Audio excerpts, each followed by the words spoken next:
Breaking news చూస్తున్నాం. హైదరాబాద్ లో ఒక లవ్ జిహాద్ తరహా సంఘటన పెద్ద ఎత్తున సంచలనంగా మారింది. పాకిస్తాన్ నుంచి వచ్చినటువంటి ఒక యువకుడు ఇక్కడ హిందూ అమ్మాయిని తను పని చేసే చోట పెళ్లి చేసుకుంటానని చెప్పి మాయ మాటలు చెప్పి తన ఐడెంటిటీని క్లోజ్ చేసి తన ఐడెంటిటీ కంప్లీట్ ఎక్కడ బయటకు రాకుండా పాకిస్తానీ అని చెప్పకుండా ముస్లిం అని చెప్పకుండా ఆ అమ్మాయిని ప్రేమిస్తున్నానని చెప్పి పెళ్లి చేసుకొని ఇప్పుడు మళ్ళీ అసలు పెళ్లి చేసుకున్నారు అసలు విషయం బయటపడింది. మతం కూడా మార్పించేశాడు. ఇప్పుడు మరొకసారి మరొక అమ్మాయితో ఇప్పుడు పెళ్లి చేసుకున్నటువంటి భార్యను వదిలేసి వేరే ఒక అమ్మాయితో ఇదే రకంగా కార్యకలాపాలకు పాల్పడుతూ ఆ అమ్మాయితో సహజీవనం చేస్తూ ఉండగా నిన్న అర్ధరాత్రి కరాటే కళ్యాణి సహాయంతో ఆ సదరు భార్య తన భర్త రెడ్ హ్యాండెడ్గా పట్టుకుంది, పోలీసులకు అప్పగించింది. ఏకంగా పాకిస్తానీ ముస్లిం యువకుడు హైదరాబాద్లోకి వచ్చి ఈ రకమైన వివాహానికి పాల్పడుతున్నాడు. లవ్ జిహాద్ మాదిరిగా అమ్మాయిలని హిందూ అమ్మాయిలని ముస్లింలుగా మత మార్పిడికి పాల్పడుతున్నటువంటి పరంపర కొనసాగుతోంది. ఆల్రెడీ ఒక బాధితురాలు ఇప్పటికే మనం లైవ్ లో చూస్తున్నాం. అక్కడ చూడండి కరాటే కళ్యాణి అండ్ ఆ బాధిత మహిళ కూడా తన భర్త ఎక్కడైతే ఉన్నారో అక్కడికి వెళ్ళిపోయి అక్కడ రెడ్ హ్యాండెడ్గా వేరే మహిళతో ఉండగా పోలీసులకు అప్పగించేసింది. సో ప్రస్తుతానికి ఆర్టీవీతో కరాటే కళ్యాణి అండ్ ఆ సదరు మహిళ కీర్తి అలియాస్ దోహా ఫాతిమా లైవ్లో అందుబాటులో ఉన్నారు. కరాటే కళ్యాణి గారు అండ్ ఫాతిమా గారు నమస్తే అండి. నేను మనోజ్ని మాట్లాడుతున్నా. ముందుగా కరాటే కళ్యాణి గారు నేను ఆ మహిళతో మాట్లాడతాను, ఆ అమ్మాయితో మాట్లాడతాను. సో నేను ఇప్పుడు కీర్తి అని పిలవాలా మిమ్మల్ని, ఫాతిమా అని పిలవాలా? నన్ను కీర్తి అనే పిలవండి సార్. అమ్మ మీ మాట అర్థం కావడం లేదు, మళ్ళీ ఒకసారి.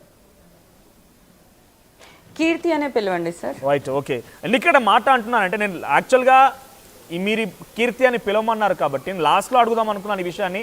But with your permission, so మీరు ఆల్రెడీ తెలియక మోసపోయి మత మార్పిడి జరిగి ఇప్పుడు మీరు ఒక రిలీజియస్లో మీకు నచ్చనటువంటి ఒక రిలీజియస్, బికాజ్ మీ మాటలో అర్థమైంది నాకు నేను మీరు మాట్లాడుతున్న మాటల్లో నిజంగా మీకు ఆ రిలీజియన్లో ఉండే ఇష్టం లేదా?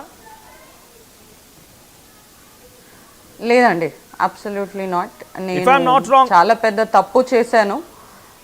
ఇఫ్ ఐఎమ్ నాట్ రాంగ్, నేను ఒక మాట అనాలనుకుంటున్నాను. మీకు నిజంగా ఇష్టం లేనటువంటి ఒక మత మార్పిడి జరిగింది కాబట్టి జనరల్గా ఈ బొరకా విధానం అంతా కూడా వాళ్ళు ఎక్కువగా పాటిస్తూ ఉంటారు. సో మీకు నచ్చితే మీరు మార్పిడి ఆల్రెడీ నేను తెలియక వెళ్ళాను అనుకుంటున్నాను కాబట్టి మీరు తీయాలనుకుంటే మీ ఇష్టం, అది మీ ఇష్టం, మీ వ్యక్తిగత అభిప్రాయం, మీకున్న ఫ్రీడమ్, అది రైట్ టు ఫ్రీడమ్. అవునండి, అది నేను తీసేయాలని అనుకున్నాను. ఎందుకంటే ఇవాళ పోలీస్ స్టేషన్లో కూడా నేను అదే చెప్పి, ఎందుకంటే I don't want this to come back to me again అని చెప్పేసి నేను అది తీయడానికి ఆల్రెడీ ఎప్పుడో రెడీ అయిపోయాను.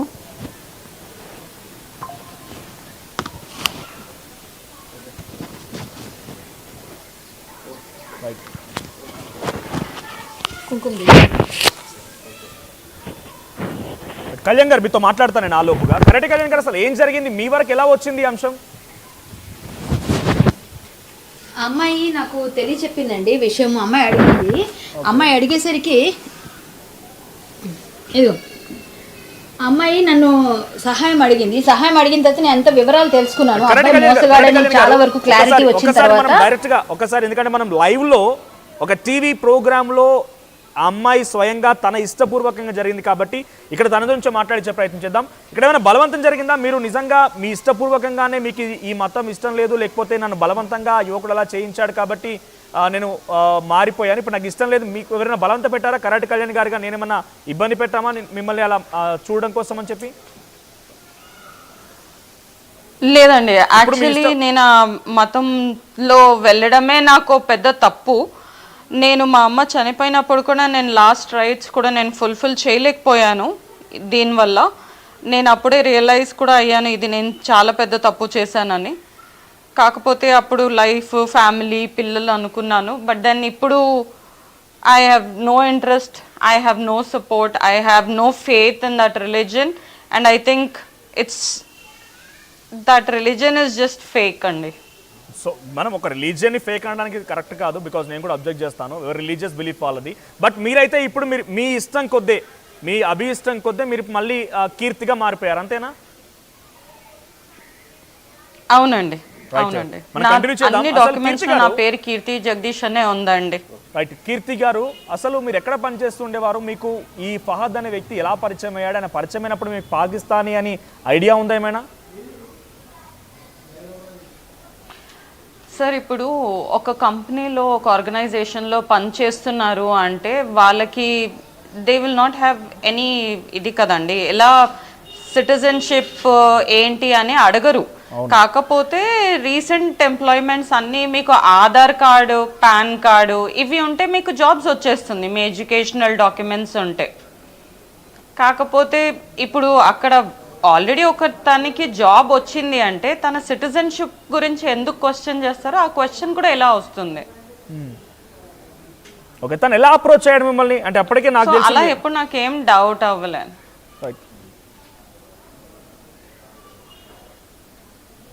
తను మిమ్మల్ని ఎలా అప్రోచ్ అయ్యాడు? నేను 2011లో తను 24/7 అనే కంపెనీలో జాయిన్ అయ్యారండి. ఓకే, ఆ 24/7 కంపెనీలో జాయిన్ అయినప్పుడు నేను ఆల్రెడీ 2010 నుంచి అక్కడే పనిచేస్తున్నాను. ఓకే, 2011లో వాడు కంపెనీ జాయిన్ అయ్యి 2012 నుంచి నాతో పరిచయం పెట్టుకున్నాడు, నా పర్సనల్ లైఫ్ గురించి తెలుసుకున్నాడు. నేను అప్పటికి ఆల్రెడీ నా డివోర్స్ ప్రాసెస్ జరుగుతుంది, నేను ఆల్రెడీ మా హస్బెండ్ నుంచి నేను ఎప్పుడో సపరేట్ అయిపోయాను. దెన్ ఆ ఇమోషనల్ బ్రేక్ డౌన్లో ఉన్నప్పుడు తిను ఆ అడ్వాంటేజ్ తీసేసుకొని నన్ను లూర్ చేసేసి నేను పెళ్లి చేసుకుంటాను అది ఇది అని చెప్పేసి ప్రామిస్ చేశాడు.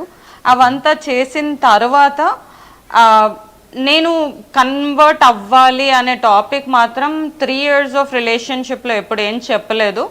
పెళ్ళికి ముందు వాళ్ళ ఫ్యామిలీతో ఏం మాట్లాడాడో నాకు కూడా తెలీదు.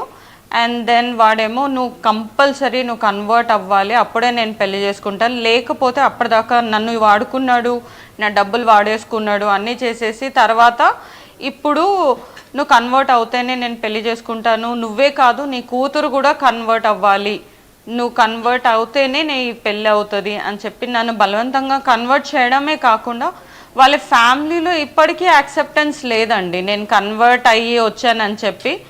ఇప్పుడు కూడా వాళ్ళు ఏదో ఒక మాట మీద నన్ను ఎప్పుడు ఏదో ఒకటి చెప్తూ ఉంటారు.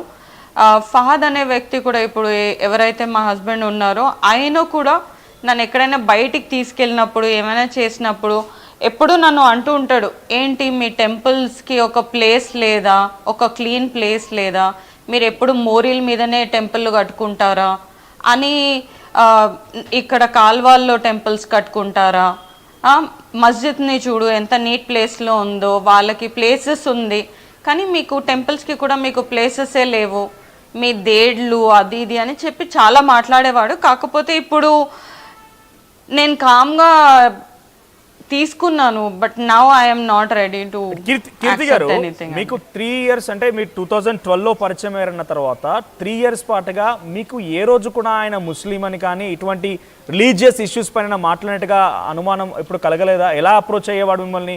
అంటే డెఫినెట్ గా మిమ్మల్ని అప్రోచ్ అయ్యాడు, రిలీజన్ గురించి అవునండి, కానీ రిలీజన్ గురించి ఎప్పుడు ఏం అప్రోచ్ అవ్వలేదండి. పోనీ ఆయన డీటెయిల్స్ తెలుసా మీకు? ఆయన ముస్లిం, ఒక పాకిస్తానీ అని ఎప్పుడు మీకు అనుమానం రాలేదు? ముస్లిం అని రివీల్ చేశారా? పోనీ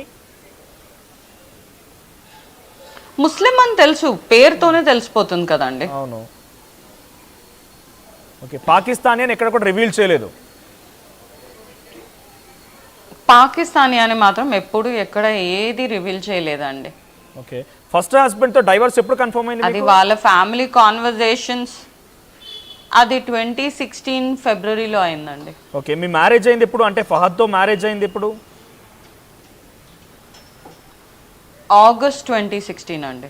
ఓకే. అంటే ఆల్రెడీ మ్యారేజ్ అయిన డైవోర్స్ వచ్చిన వెంటనే మ్యారేజ్ చేసుకుందాం రకంగా ఆలోచించుకున్నారు అయితే మీ ఇద్దరి మీద డిస్కషన్ జరిగింది? అది లేదండి, నేను ఆల్రెడీ డివోర్స్ ప్రాసెస్లోనే ఉన్నాను. ఓకే.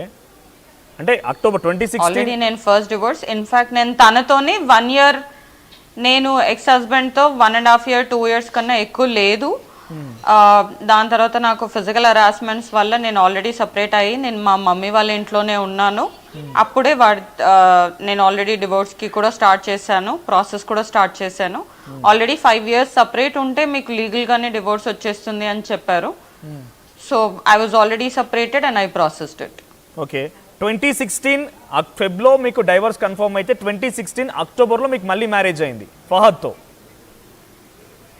ఆగస్ట్లో అండి. ఓకే. అంటే మీరు అప్పటికి నేను అంటుంది ఏంటంటే ఒకవేళ మీకు అప్పటికే 2012లో పరిచయం అనుకుంటే డైవర్స్ రాగానే విత్ ఇన్ ఫ్రాక్షన్ 2012